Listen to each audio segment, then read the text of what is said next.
الشیطان الرجیم بسم اللہ الرحمن الرحیم لم یلد ولم یولد صدق اللہ العظیم۔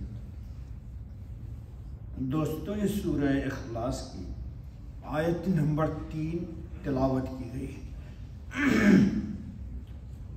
کئی روز سے آپ کے سامنے اللہ کی صفت سمدیت پر گفتگو ہو رہی ہے۔ دیکھو دوستو، بنیادی طور پر ایک بات عقیدتاً یہ سمجھنی چاہیے،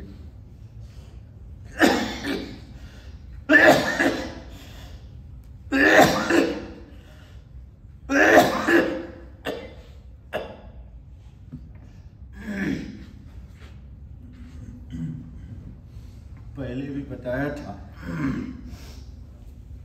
کہ اللہ کی بلندی، رفعت، عظمت، سطوت، جبروتیت، قدرت، ہیبت، جو بھی ترجمہ کیجئے، اتنی بلند و بالا ہے کہ مخلوق کی رسائی وہاں ممکن نہیں۔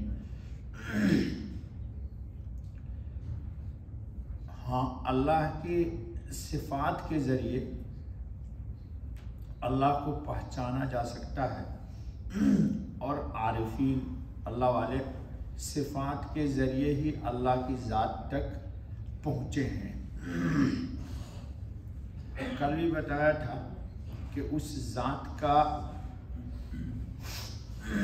احاطہ کوئی کر نہیں سکتا، لا تدرکہ الابصار۔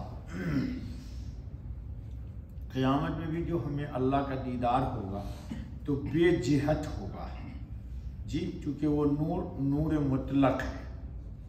اسی لیے اللہ کے ایک نام میں یہ جو سمد گزرا ہے اس کی بے شمار تعریفیں ہیں، ممکن نہیں کہ سب آپ کے سامنے بیان کر دی جائے ورنہ درس ہی رہ جاتا ہے۔ سمد اس نور کو بھی کہتے ہیں جو خود روشن ہو۔ اللہ کا نور جو ہے وہ خود روشن ہے، دوسروں کو روشنی عطا کرتا ہے، اور اس کی سب سے بڑی دلیل ہے، کبھی آپ نے سنا ہوگا، اللہ نے اپنا تعارف قرآن کریم میں ایک جگہ کرایا ہے کہ اللہ کون ہے؟ الذی خلقکم فی بطون امہاتکم خلقا من بعد خلق فی ظلمات ثلاث ذالکم اللہ ربکم۔ اللہ کہتے ہیں اللہ تمہارا وہ ہے کہ جس نے 3 اندھیرے میں تمہیں پیدا کیا۔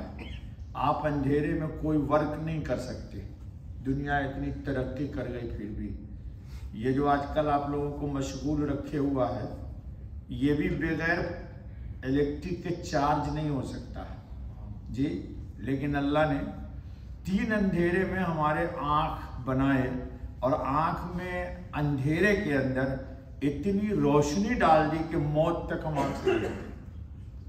یہ اس کے وجود کی دلیل ہے، اس لیے قرآن نے کہا ذالکم اللہ ربکم، یہی ہے تمہارا رب۔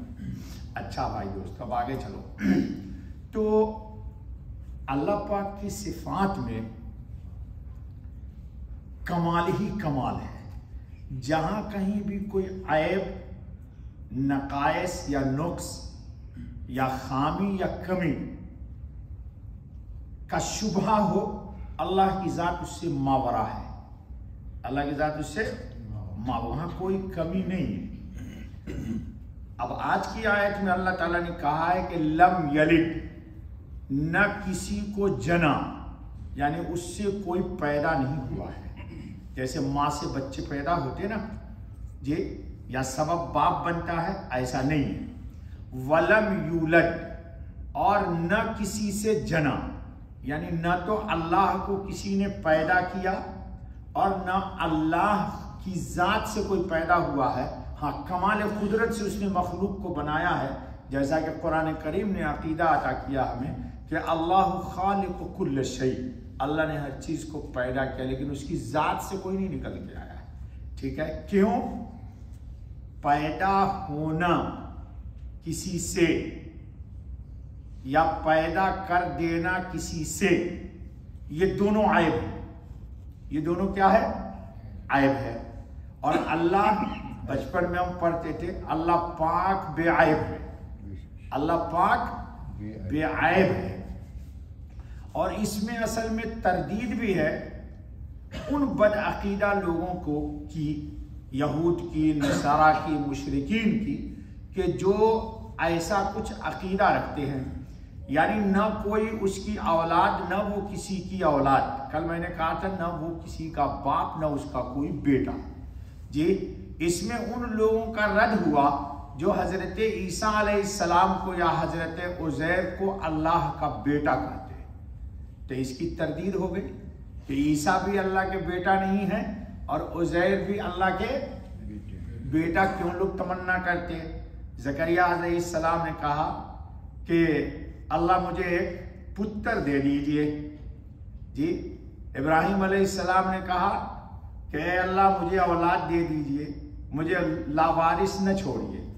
تو اللہ تعالیٰ کہتے ہیں کہ وَلِلَّهِ مِيرَاثُ السَّمَاوَاتِ وَالْأَرْضِ، سب مر جاؤ گے اللہ ہی کی ملکیت رہ جائے گی، سب جتنا کما کر کے کچھ چھوڑ کے جاؤ گے نہیں، سب اللہ ہی مالک ہو جائیں گے۔ اس لیے اور فرشتوں کو اللہ کی بیٹیاں کہتے ہیں۔ جی، یہ یہود و نصارہ کیا کرتے ہیں کہ فرشتے اللہ کی بیٹی ہیں اور عیسیٰ اور عزیر اللہ کے بیٹے، اس کی تردید ہو گئی۔ نیز جو لوگ عیسیٰ علیہ السلام کو یا کسی انسان کو اللہ مانتے ہیں، اس کی بھی تردید ہو گئی۔ کیوں؟ نصارہ کہتے ثالث ثلاثۃ، یہ تین میں کا ایک ہے، لا حول ولا قوت الا باللہ۔ تو اللہ نے تردید کر دی کہ لم یولد، یعنی اللہ کی شان یہ ہے کہ اس کو کسی نے جنا نہ ہو۔ اور ظاہر ہے کہ حضرت مسیح ایک پاک باز عورت مریم کے پیٹ سے پیدا ہوئے، لہذا اس میں خدائی کی کوئی شان نہیں ہو سکتی۔ اس لیے قیامت کا دن آئے گا تو قرآن میں ہے، آپ پڑھتے ہوں گے، جی، اللہ تعالیٰ عیسیٰ علیہ السلام سے پوچھیں گے کہ کیا تم نے یہ کہا تھا کہ اتخذونی و امی الہین من دون اللہ، کہ مجھے اور میری ماں کو تم اللہ کو چھوڑ کے پرستش کرنا؟ عیسیٰ علیہ السلام کہیں گے کہ اے اللہ، آپ کو معلوم ہے کہ ما قلت لهم الا ما امرتنی، آپ نے جو مجھے کہا میں نے انہی کا حکم کو دیا، اور جو چیز مجھے حق ہی نہیں ہے کہنے کا، معبود بننے کا یا کوئی خواہش تمنا ہی نہیں، وہ بات میں کیسے کر سکتا ہوں؟ انک انت علام الغیوب، آپ بے شک جانتے ہیں۔ تو خود اس بات کی تردید کر دیں گے۔ اور اللہ پاک نے کہا کہ لم یلد، اللہ تعالیٰ کسی کے والد بھی نہیں ہے، جس طرح ان کا کوئی بیٹا نہیں، اسی طرح اللہ کا کوئی، کیوں؟ مشرکوں نے کہا تھا کہ فرشتے اللہ کی بیٹیاں ہیں، تو گویا کہ اللہ کو والد بنا دیا۔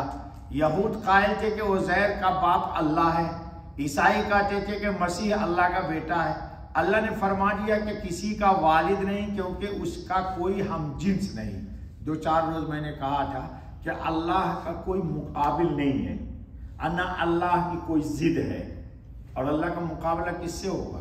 استغفر اللہ ثم استغفر اللہ۔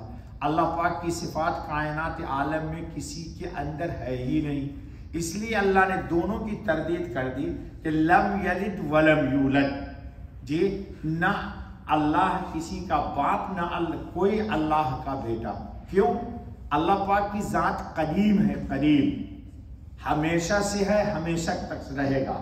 اور اگر آپ باپ مانے یا بیٹا مانے تو اس کا مطلب کبھی تھا کبھی نہیں تھا، یا کبھی مٹ جائے گا۔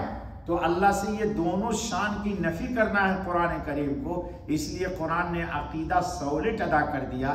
اس لیے یہ سورت جو ہے نا، عقیدے کے سلسلے میں اور توحید کے سلسلے میں بہت مضبوط ہے۔ بزرگان دین نے لکھا کہ اگر کوئی عالم سکرات میں اس سورت کو پڑھ لیا تو یہ دلیل ہے کہ وہ جنتی انسان ہے۔ علامات سعادت میں کہ یہ آدمی جنتی ہے یا نہیں، بہت ساری بزرگوں نے علامت لکھی ہے۔ اس میں ایک علامت یہ بھی لکھی ہے کہ جس نے موت بیماری میں، جس میں وہ مر جائے، اگر سورہ اخلاص پڑھ کے مرا ہے تو دلیل ہے کہ اس کا خاتمہ ایمان پر ہوا ہے۔ چونکہ قل یا ایھا الکافرون میں شرک کی تردید ہے، اور اس صورت میں اللہ کی وحدانیت کا اثبات ہے۔ اسی لیے ہمارے حضرت صلی اللہ علیہ وسلم نے فرمایا کہ سوتے وقت دونوں سورت پڑھا کرو، قل یا ایھا الکافرون پڑھو گے تو شرک سے تمہاری برات ہو جائے گی، اللہ کے نزدیک کے شرک سے یہ بیزار ہے۔ اور قل ھو اللہ احد پڑھ کے سو گے تو یہ ثابت ہو جائے گا کہ یہ اللہ کے ذات اور صفات میں کسی کو شریک نہیں ٹھہراتا ہے، اور توحید کے سلسلے میں اس کا عقیدہ مضبوط اور سالڈ ہے۔ اللہ رب العالمین ہم سب کو شرک سے بھی بچا کے رکھے اور توحید کا عقیدہ اللہ مضبوط و مستحکم عطا فرمائے۔ بس دوستو کل اگلی آیت انشاءاللہ۔ سبحان اللہ و بحمدہ، سبحان اللہ۔